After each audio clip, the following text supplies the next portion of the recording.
Bienvenue sur Good Morning Travail. Aujourd'hui, j'ai le plaisir de recevoir Pierrick Girardini. Bonjour Pierrick. Bonjour Eric. Pierrick Girardini, 34 ans, vous êtes commercial automobile au sein de la concession Volkswagen DBF Le Cress. Depuis plus de 3 ans, vous incarnez la passion de l'automobile, non pas seulement pour la mécanique ou la performance, mais pour la rencontre humaine, l'écoute et la curiosité sociale.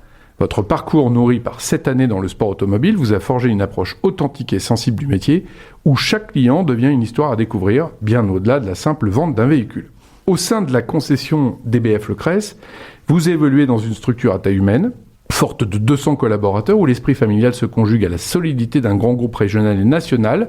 DBF, distributeur exclusif Volkswagen et Audi, rayonne de Montpellier à Bordeaux en passant par Toulouse et cultive la stabilité et la proximité, valeur rare dans un secteur souvent marqué par le turnover. Ma première question, Pierrick, c'est est-ce que vous pouvez nous raconter ce qui vous a amené à choisir le métier de commercial automobile et ce qui vous anime au quotidien ? Alors oui, c'est difficile de répondre précisément à cette question. C'était assez logique en fin de compte, comme vous l'avez dit, j'ai travaillé 7 ans dans le sport automobile.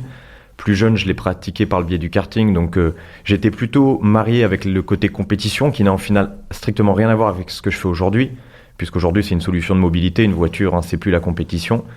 C'est vrai que dans mes proches, je pense notamment à mon grand-père, qui est toujours là, que je salue d'ailleurs, m'a toujours dit je te verrais bien vendre des voitures, tu les connais tellement, tu aimes tellement échanger sur le sujet. Et je me suis posé cette question lorsque j'ai décidé d'arrêter le travail dans le sport auto. Je me suis dit, je vais voir si je peux pas vendre des voitures, effectivement, puisque c'est quelque chose qui me parle, je baigne dedans, je suis comme un poisson dans l'eau dans ce secteur d'activité. Et de pouvoir mettre mon expertise, entre guillemets, au profit des gens, c'était quelque chose qui me paraissait logique. Donc c'est comme ça que je me suis orienté vers la vente automobile du jour au lendemain, à 30 ans.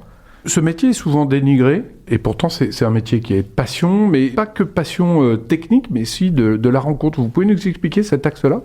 Oui, puisque lorsqu'on est conseiller commercial automobile, on est un vendeur. On fait partie de ces métiers où on se dit est-ce qu'il va me dire la vérité, il veut juste me vendre une voiture, et ça a toujours été comme ça. Mais c'est vrai et encore plus aujourd'hui en 2025 où d'ailleurs l'automobile ça passe par de la location, donc ça passe par de la fidélité. Les gens on les voit tous les 3 ans, donc on peut plus travailler en one shot, c'est plus de la vente de fois. Enfin ça l'a jamais vraiment été, mais en tout cas aujourd'hui il y a vraiment cet aspect de fidélité qui est énorme. Et non, moi je pense que il n'y a pas que des passionnés qui font ce métier, mais moi c'est un métier qui me passionne en tout cas et je me régale quoi. Alors c'est quoi les qualités nécessaires pour être un bon vendeur en automobile ? Alors il y a beaucoup de réponses possibles. Vous me reposez la question dans une semaine, je vais peut-être répondre un peu différemment. Mais je dirais que... Alors je vais essayer de ne pas faire une réponse trop cliché. Il y a des parties clichés évidemment, mais parce que c'est vrai. Mais je dirais que c'est comme dans tous les métiers de vente, c'est l'écoute. Parce qu'aujourd'hui, vendre une voiture, le panier moyen, c'est presque 35 000 euros. Ça monte à 50, 60, 80 000. Donc on n'est pas en train de vendre quelque chose de léger, entre guillemets. C'est le deuxième poste de dépense après l'immobilier. Donc c'est l'écoute. Et puis moi, je me dis qu'on est beaucoup sur cette planète et globalement, je trouve toujours un point commun avec les gens. Peu importe qui ils sont, le fait d'échanger, d'être curieux, d'écouter les gens parler. Parce que moi, c'est un métier d'écoute, on est médecin de la voiture presque. Il faut prescrire la bonne voiture. Donc j'adore faire parler les gens, les écouter. Non pas pour leur dire « Ah lui, je vais absolument lui vendre ça », mais pour comprendre qui il est.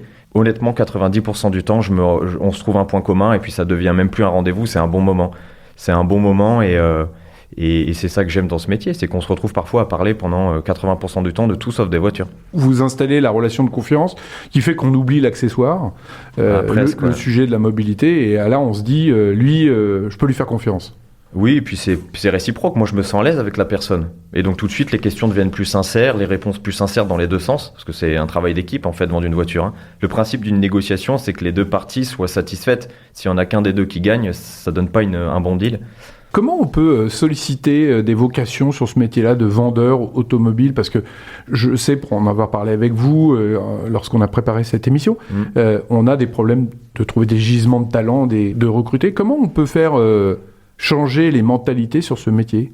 Vous avez une astuce ? C'est difficile à dire, changer les mentalités. C'est un métier où on peut faire ce métier sans être passionné par l'automobile. Parce que la passion, ça peut être un piège aussi, ça peut être dévorant, donc il faut faire attention. Quand je vends une voiture, je raconte pas que moi j'aime les véhicules anciens sur les circuits le week-end parce que tout le monde s'en fout déjà et que c'est pas le sujet. Donc il faut faire très attention avec la passion, mais faut être organisé, être attentif. C'est difficile de trouver un talent comme ça du jour au lendemain.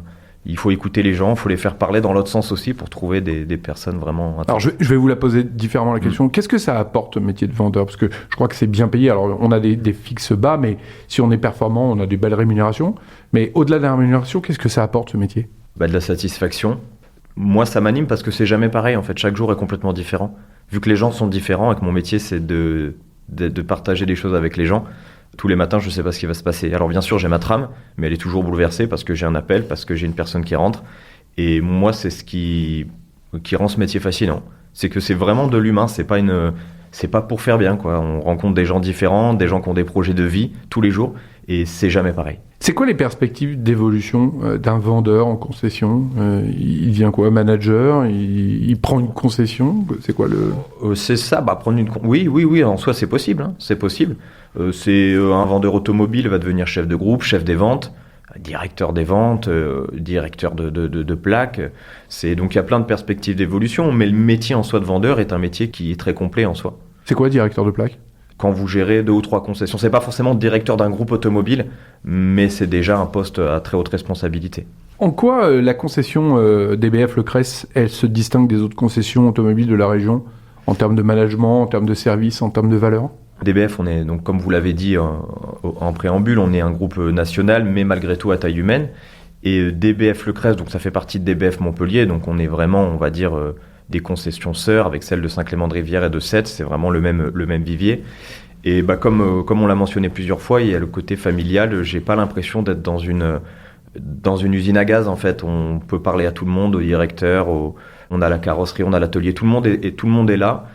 Et c'est bienveillant et moi je me sens bien le matin, on se dit bonjour avec le sourire, je suis prêt à passer un quart d'heure pour aller voir la carrosserie, pour aller voir l'atelier, pour aller discuter un peu avec tout le monde le matin. Et travailler dans une bonne humeur sincère avec le sourire et pas la boule au ventre, j'ai l'impression que c'est rare aujourd'hui. Donc c'est ça qui fait que chez DBF, moi je me sens super bien. D'accord.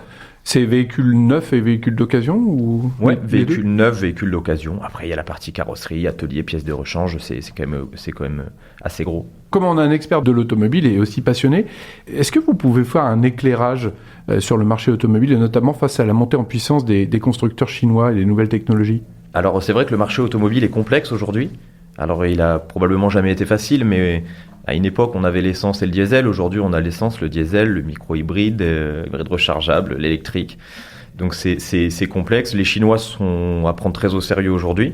À l'époque, pendant des années, ils nous ont regardés. Ensuite, ils ont commencé à nous copier. Ensuite, ils ont commencé à innover un peu, beaucoup.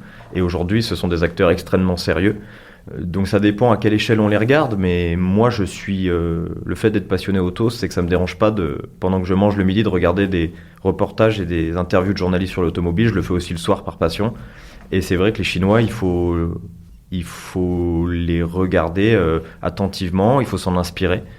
Et oui, ça rend le marché plus complexe. Donc maintenant, nous inspirons des Chinois qui se sont, eux, inspirés pendant longtemps. Pas sur tous les points, mais ils sont clairement à prendre en considération. Ouais.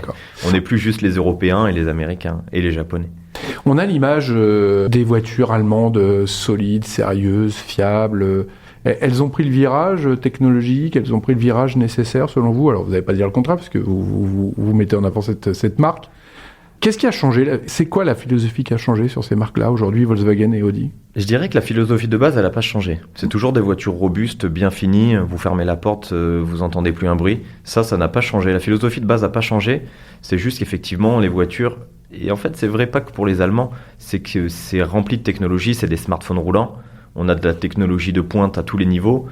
Et c'est ça qui rend les choses complexes. Mais pour moi, la philosophie de base des véhicules allemands, notamment de Volkswagen, elle n'a pas changé. Depuis les années 70-80, elle n'a pas changé. Et aujourd'hui, là, en 2025, c'est un marché plus compliqué, la vente Oui.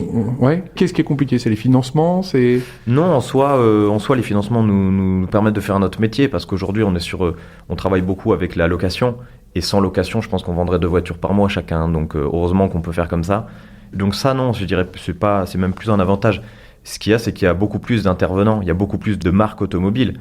Dans les années 90, vous aviez les marques françaises, quelques marques allemandes, 1 ou 2 japonais, puis c'est tout. Aujourd'hui, on se retrouve avec une part de gâteau qui est divisée en beaucoup plus de parts. Donc forcément, il faut s'investir beaucoup plus, je pense, qu'à une certaine époque pour tirer son épingle du jeu. Donc faut bosser le samedi alors, c'est ça? Faut bosser le samedi, oui, faut être smart, faut être souvent là. C'est qui le leader en France aujourd'hui en termes de vente? En France, je pense que c'est Renault. D'accord, ça reste Renault. Ouais, oui. Avec Dacia notamment. Dacia, oui, j'inclus avec Renault, Dacia. Bon, c'est deux marques différentes, mais on va retrouver des marques comme Citroën, Toyota et Volkswagen, hein, notamment. On est quand même dans le top des marques françaises. On peut parler d'écologie, parce que c'est important. Oui. Les constructeurs automobiles, ils sont concernés par l'écologie ou ils sont contraints par l'écologie? Ils sont concernés, c'est évident. Maintenant, le fait de penser tout électrique, ça amène des contraintes par défaut, parce que c'est délicat de proposer... alors, je ne vais pas lancer d'avis ou de débat sur le sujet, mais évidemment qu'ils sont concernés par l'écologie, on doit tous l'être, je pense, aujourd'hui en 2025. Alors, ça n'empêche pas, comme je le disais au début, j'aime les véhicules d'époque et la passion, c'est pour le dimanche, voilà, le dimanche après-midi, pas plus. Mais objectivement, ils sont concernés, mais il y a des contraintes techniques et écologiques qui sont quand même complexes. Hein. Bon. Pierrick, merci pour ce témoignage, d'avoir témoigné sur l'automobile et sur votre passion. On vous souhaite une belle route et plein d'évolutions au sein du groupe DBF alors. C'est très gentil, je vais continuer à me faire plaisir avec mon métier et puis merci en tout cas de m'avoir invité, Eric. Je vous en prie, je vous souhaite une belle année. Merci également. À bientôt. À bientôt.